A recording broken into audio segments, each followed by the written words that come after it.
Hello, all my beautiful souls, and welcome back to Sunrise Tarot. My name is Leah, and today I'm doing a reading for the sign of Gemini for the month of April 2023. I hope all my Geminis out there are doing well. As you know, this is a general reading, so there will be parts that may not resonate with you. Only take the parts that do resonate and leave the rest for someone else. I've already meditated on the cards, I've already shuffled the cards, and this is the spread that I have for you today. In the past position, we have the Knight of Cups, clarified by the Moon. In the challenging position, we have the Seven of Swords, clarified by the Chariot. In the present position, we have the Nine of Pentacles, woohoo! Clarified by the Sun. Amazing combination. And even more amazing, in the future outcome position, you have the Lovers, clarified by the Two of Cups, which is absolutely unbelievable. So in the past, your feelings were definitely a little bit confused, because we do see the Knight of Cups, and he is a card that represents feelings. He loves to follow his heart. He loves to really focus on the emotional aspect of his relationships and friendships and partnerships. He's someone that, operates based off of emotion first and foremost. And the Knight of Cups rides his beautiful white horse, and he has this cup, in his hand, which is basically him offering his friendship, or him offering his love, or him offering his partnership. The Knight of Cups is a really positive card. He does tend to get idealistic sometimes, meaning that sometimes the Knight of Cups makes things better than they are. Like he builds people up without really, the basis behind them. And so it's important to not wear rose-colored glasses, to not see something, much more optimistic than it really is, But the Knight of Cups is a really positive card in your personal life, in your professional life. Overall, it's just a really wonderful card to have, because everyone wants someone who is emotionally supportive in their life, And so the Knight of Cups is the one that provides that. And we also see the river flowing, as the horse is about to cross. It's signifying that, there's that abundance of love, there's that abundance of understanding, there's that abundance of reciprocity as well that the Knight of Cups brings. We do, however, see that he's clarified by the Moon, and the Moon is a little bit of challenging card, because the Moon, anytime the Moon appears, things are not as they seem, because the Moon is not the Sun. The Moon is when it's dark outside, and so you can't really use your eyes to see things. You have to use your other senses. You have to rely on your hearing, or touching, or smelling, and so on and so forth. You cannot really rely on your eyes, but most of all, you rely on your intuition, which is, like a voice of guidance that comes from within, that tells you, go, in that direction, or don't go in that direction. And so, most people listen to their intuition as it guides them very well throughout this journey on planet Earth. But clearly, this combination tells me that you experience a little bit of confusion when it comes to your feelings in the past.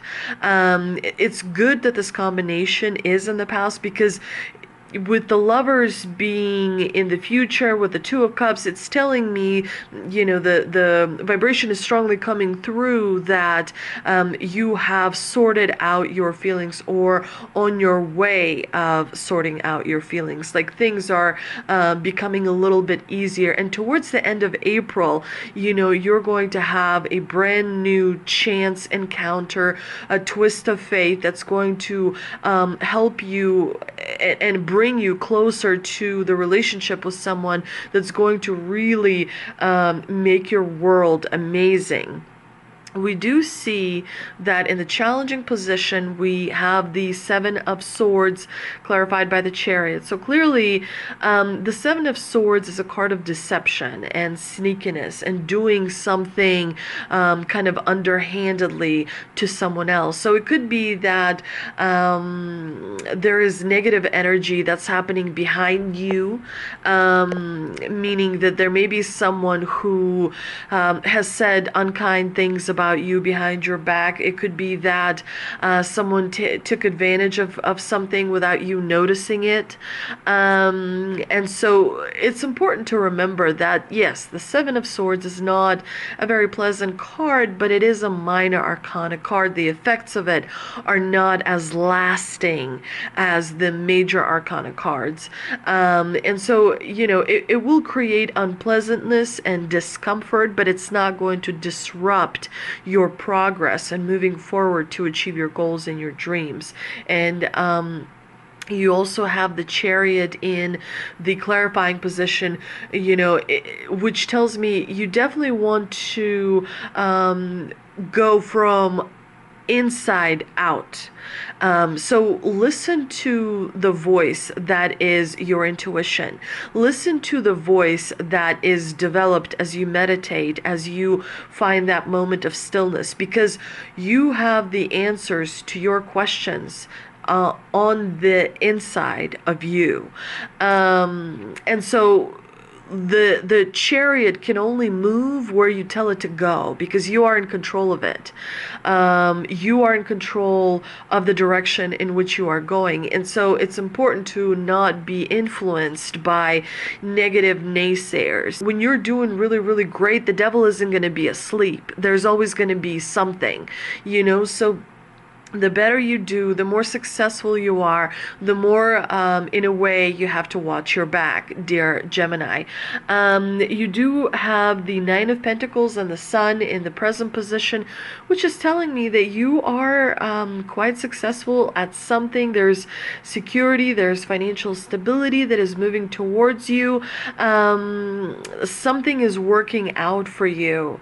Something is really going to make a huge difference for you in the month of April, as it relates to stability, as it relates to really kind of getting a break. Finally, you'll be able to get a break where you will be able to reconnect with yourself, where you will be able to, even pamper yourself a little bit, so that you really kind of experience happiness and joy and celebration, because honestly that is what it is all about, experiencing rewards that you've worked for really, really hard.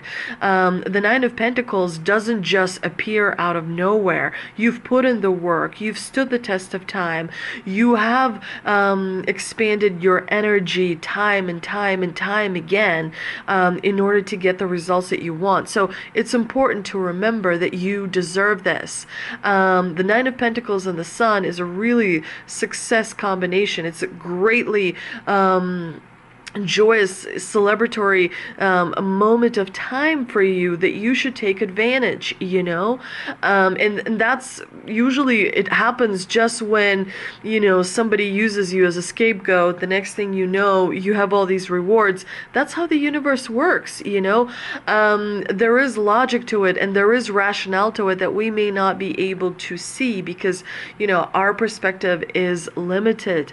And in the future outcome position, you have the Lovers and the Two of Cups, which is a really great combination, because you may experience physical attraction with someone that is going to just create the most amazing relationship for you that you've ever known. You have like a double whammy. You have the Lovers, which is all about union and love. You also have the Two of Cups, which is also about union and love and friendship. So it's a really kind of an incredible combination, because you're going to be doing things that make you feel so immensely happy towards the end of April, dear Gemini. You will even sometimes struggle to believe, that such happiness is possible and that it is reserved for you. You'll also experience wonderful intimacy and deep love. Again, love comes in different forms. It's not just the traditional way of looking at love that you are used to, Love comes in different forms, connections come in different forms, union comes in different forms, and so on and so forth. That is important to remember, because, it doesn't necessarily have to happen between a man and a woman. It can happen between man and nature, for example, where you feel so connected and so blessed and so loved and so whole, that it changes your whole life. The Lovers is also a card of decision making. So there may be a decision that you may have to make regarding something that is happening in your life, specifically when it comes to a relationship or a friendship or a partnership. The Lover's card is also a good omen because it's letting you know that you are integrating your higher self with your shadow self.